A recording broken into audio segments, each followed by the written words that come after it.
आपकी बेटी को खिलाती हूँ। मेरे अरमान। चलो आ जाओ सब लोग, पूजा करते हैं।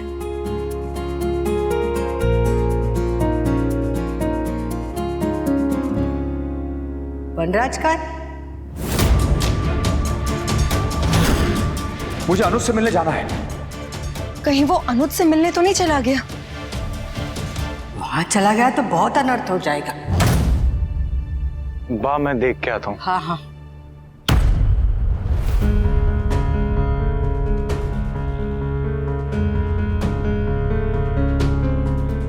किंजल, तोशु, चलो आ जाओ पूजा कर लो।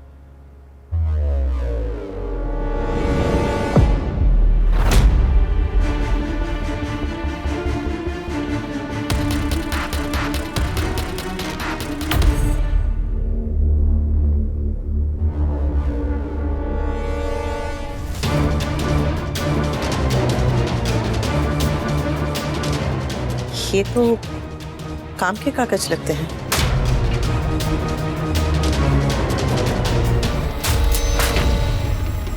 मेरे हैं।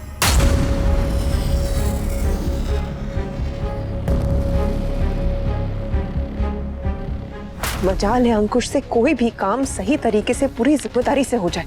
क्या हुआ? मुझे कुछ कह रही थी? अनुपमा के हाथ ये पेपर्स लग गए थे, वो पढ़ लेती तो। ये कैसे कर गए? अंकुश प्लीज थोड़ी जिम्मेदारी से काम लो प्लीज, और सबके सामने ऐसे स्टैचू बन के मत खड़े रहना। आज मैं बोलती हूँ, मैं ही बुरी बन जाती हूँ। ये सिर्फ मेरी लड़ाई नहीं है, हमारी लड़ाई है, हमारे हक की लड़ाई है।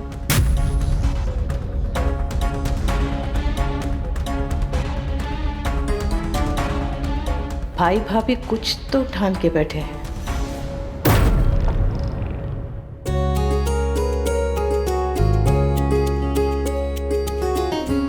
बहुत हुआ नाच गाना एंड भक्ति, अब थोड़ा एक्शन हो जाए।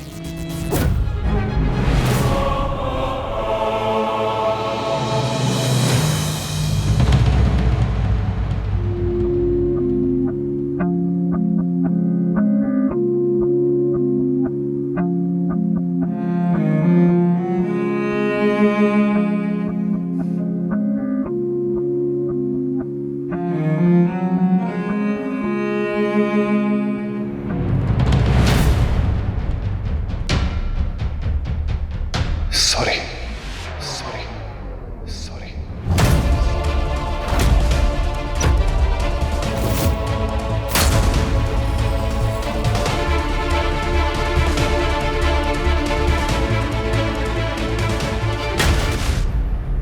I am sorry Anuj, I am very sorry.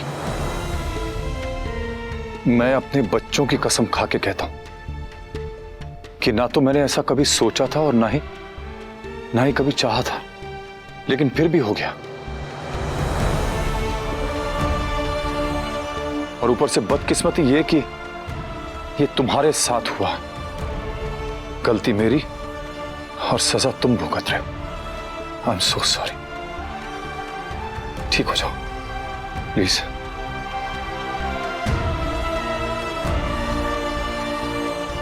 छोटी अनु को और अनुपमा को तुम्हारी बहुत जरूरत है। प्लीज ठीक हो जाओ। पाखी,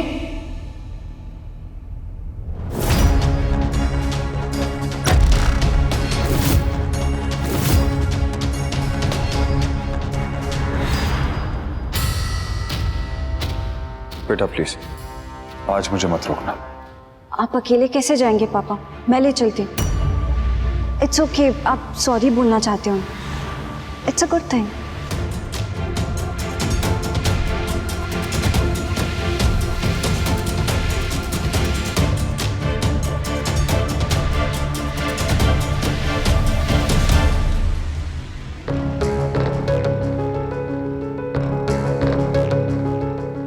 चलो बेटा, पूजा हो गई, मैं आपको हॉट चॉकलेट पिलाता हूँ।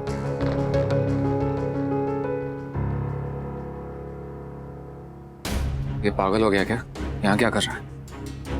अच्छा हुआ आ गया, मजा आएगा। काश काश जो हुआ वो नहीं हुआ होता। काश जो हुआ उसे मैं हमेशा के लिए मिटा सकता। so sorry अनुज। हम बस ठीक हो जाना यार। आप यहाँ क्यों आए हैं? क्यों? बाकी तो सच में डम्बो है जो अपने पापा को यहाँ ले आई, बट कोई नहीं, गुड फॉर अस। बरखा दी तो चाहती थी कि वनराज अंकल यहाँ आ जाए। इतनी कोशिश की लेकिन कुछ याद नहीं आया। अनुज प्लीज ठीक हो जाओ और सबको बता दो क्या हुआ था। मेरे सीने पे इतना बोझ है कि मैं सांस तक नहीं ले पा रहा।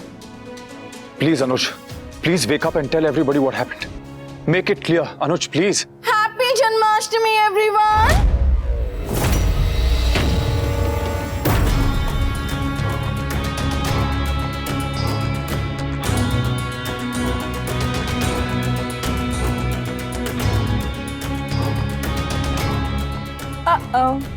मैंने कुछ मिस तो नहीं किया? मैं तो अभी सुबह सुबह सिंगापुर से आई हूँ और लैंड होते ही शाह परिवार को विश करने चली गई थी, पर वहाँ मिस्टर शाह और पाखी को निकलते हुए देखा तो मैं भी यहाँ आ गई। ये दोनों तो कहीं पे भी जा सकते थे, तो आपको कैसे पता कि ये यहीं आ रहे हैं? एक्सपीरियंस बेटा, एक्सपीरियंस। मैंने शाह परिवार में इतने तमाशे देखे हैं, किए हैं, करवाए हैं कि अब इनकी शक्ल देख के पता चल जाता है कि ये लोग कहाँ जा रहे हैं और क्या करने जा रहे हैं। और वैसे भी आज जन्माष्टमी है, त्योहार का दिन। ये लोग तो त्योहार के दिन स्पेशल ड्रामा करते हैं, तो फिर आज मैं जन्माष्टमी का ड्रामा कैसे मिस कर सकती थी? क्या हुआ? थोड़ा और माफी मांगो ताकि कोई तुम पर शक ही ना करे। वैसे बेचारा होने का कोई कोर्स किया है या ये गॉड गिफ्ट है? भाभी आज का दिन नहीं, आज मेरे पति का जन्मदिन है। कम से कम आज का दिन नहीं। ये बात तुम्हें तुम्हारे लाडले एक्स पति से कहनी चाहिए, मुझसे क्यों कह रही हो? तुम्हारे एक्स पति तुम्हारे पति का जन्मदिन खराब कर रहे हैं, मैं नहीं कर रही हूँ। इतने साल यूएस में रहने के बाद भी तुम्हारी दीदी अपना कल्चर नहीं भूली। टिपिकल इंडियन जेठानी की तरह अपनी देवरानी को टॉन्ट मार रही है। Very impressive. क्या हुआ? अपने लाडले एक्स पति को कुछ कहने की हिम्मत नहीं हो रही है या मन नहीं कर रहा है? भाभी मैंने आपसे कहा था ना कि जन्माष्टमी को दुर्गाष्टमी मत बनने दीजिए। वनराज बेटा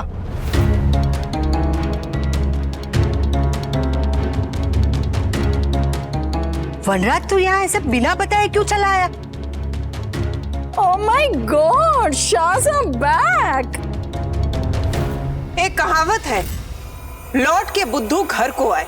पर मुझे ये समझ नहीं आता, ये बुद्धू लौट के हमारे घर क्यों आते हैं, अपने घर क्यों नहीं जाते? हम वनराज को लेने आए। हाँ तो फिर कॉल करना चाहिए था, आने की क्या जरूरत है?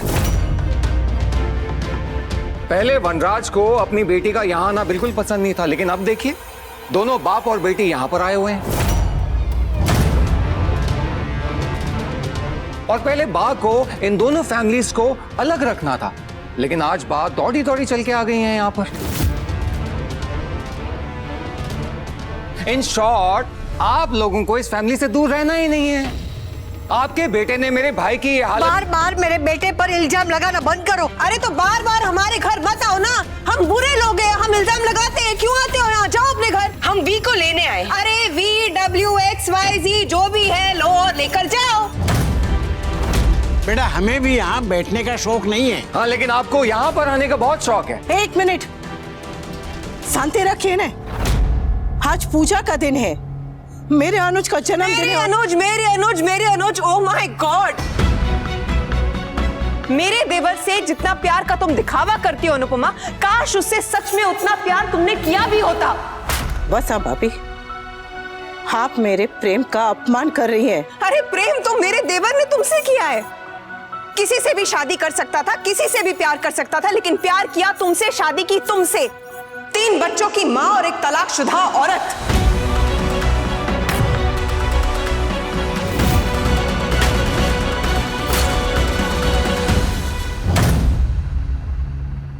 तुम्हारी तो लॉटरी निकल गई अनुपमा, लेकिन तुम इस लॉटरी के टिकट को भी संभाल नहीं पाई।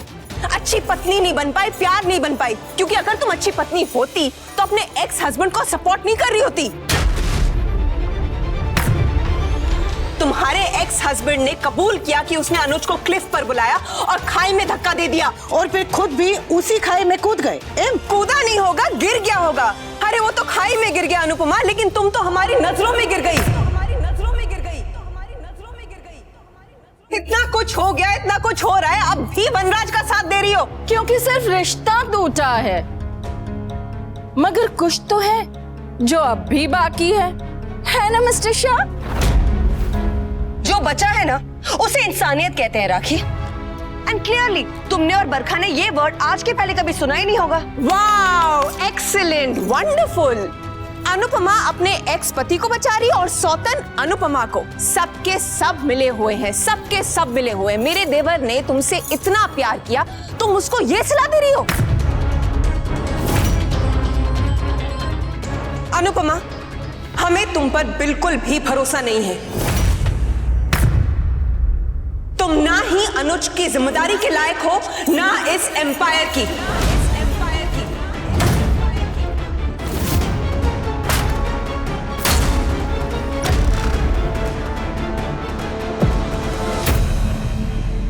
ये अच्छा है कि वनराज और उसकी फैमिली यहां पर है। अब जो भी होगा सबके सामने होगा।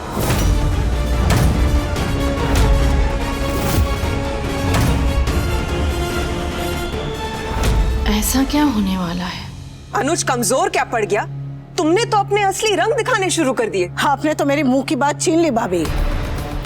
मेरे पति जरा से कमजोर क्या पड़े कि आपने और आपके पति ने अपने असली रंग दिखाने शुरू कर दिए। मेरा असली रंग तो तुमने देखा ही नहीं अनुपमा, अब देखोगी।